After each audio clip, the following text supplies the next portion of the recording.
rápidas pinceladas, a alienação parental é uma campanha que visa afastar os filhos de um dos genitores. Em regra, ela é aplicada pelas mães, de vez que no nosso país a guarda, mais precisamente o lar referencial, ainda permanece com as mães.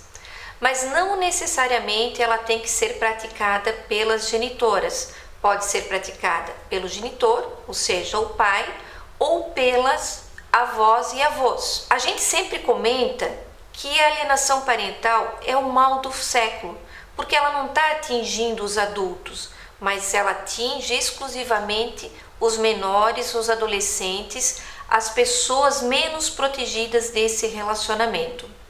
Uma situação importantíssima a ser observada é que são feitas, para caracterizar a alienação parental, falsas acusações.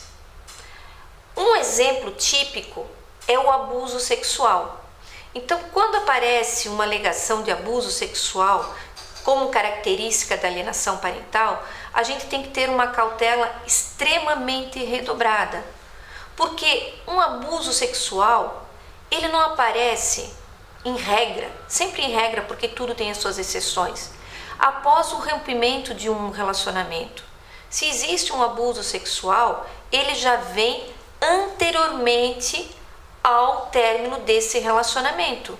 Num caso específico de alienação parental, sempre que houver uma mudança de comportamento, uma simples mudança, por exemplo, é um final de semana de convivência, onde um dos genitores começa a criar embaraço para que aquela convivência seja mantida, por uma situação, olha, esse final de semana é o final de semana de convivência do pai.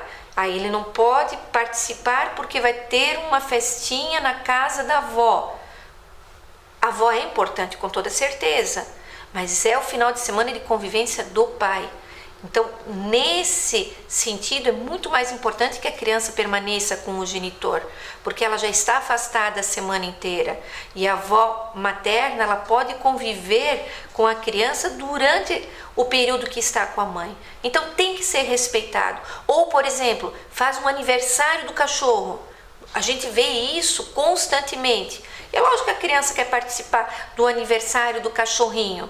Então faz isso no outro final de semana. Então quando começa a se observar esse tipo de circunstância para querer afastar a figura paterna, deve-se imediatamente procurar um advogado para que essa situação seja amenizada a ponto de não parar na justiça. Porque tudo que para na justiça, com toda certeza, vai trazer prejuízo maior para os filhos, para os infantes. E deixo aqui não um questionamento, uma observação, que a alienação parental, ela remota desde a época da mitologia grega.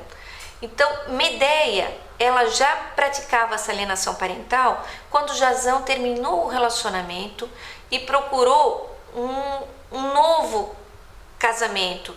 E ela, para se vingar dessa felicidade conquistada pelo seu ex-marido, matou de maneira dolosa os 2 filhos. Então a gente pode observar que a alienação não é de hoje, é de sempre.